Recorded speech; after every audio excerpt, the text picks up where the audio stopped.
Hello friends. After my short break, let's continue to monitor the situation trying to be objective. Let's start with the Kharkov direction. There have been changes in the Dvorechny area. According to the Russians, they carried out a counterattack which allowed them to capture the village of Horobivka. I want to immediately note that there is no video or photo confirmation of this fact, but if this is true, then they were able to expand the foothold near the village of Tavolzhanka.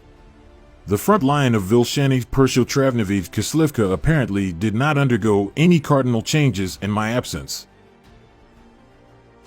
In today's summary of the General Staff of Ukraine, it is said about the repulsed attack on Liman, Donetsk region, which came as a surprise to me. At first I thought that perhaps there is another settlement with the same name. But no, there is only one Liman in the Donetsk region. If you look at the map, then in my opinion it is logical to assume that in order to attack the Russians on Liman, first of all, you need to take the settlements of Torsky and Zhirikny. At the same time, neither Torsky nor Zhirikny is mentioned in the summary of the General Staff. Meanwhile, Russian telegram channels say that the battles near Terny and Torsky have taken on a positional character.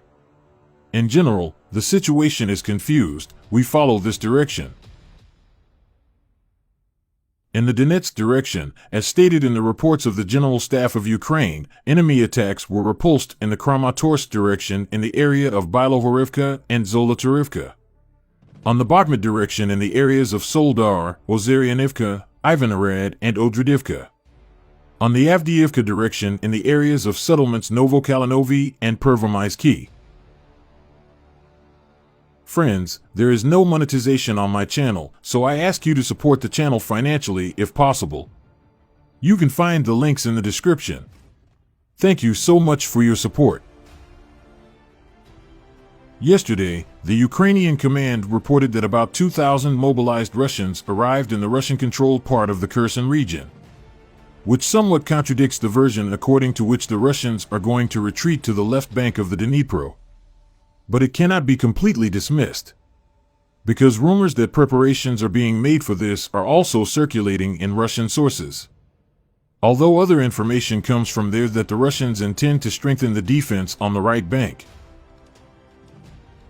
In the meantime, today, the Russian-appointed Kherson authorities issued an order that all civilians in the city must leave immediately. The same applies to ministries of civil administration. All of them are ordered to cross to the left bank of the Dnieper. Local residents report that many are not going to leave anywhere, as they expect the Russians to leave soon without a fight and the return of the Ukrainian army. The other part goes to the left bank. And not only pro-Russian people. Many are frightened by statements about the threat of undermining the Kakhovka Dam and flooding the city, as well as reports from the Ukrainian General Staff that the Russians are preparing the city for street fighting.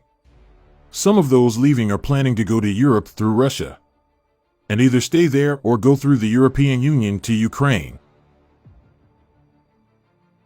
Discussions also continue on the likelihood of undermining the Kakhovka hydroelectric power station. Earlier, the Russians accused the Ukrainian authorities of such intentions in order to flood Russian troops on the right bank of the Dnieper. In turn, Zelensky accused Russia of such intentions.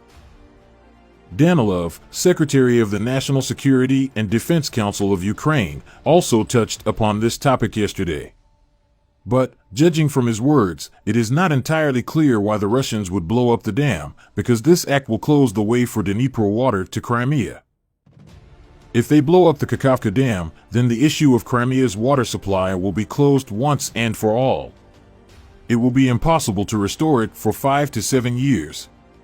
Today we have information about what the enemy is doing there. And now we are not talking about electricity, we are talking about more terrible things.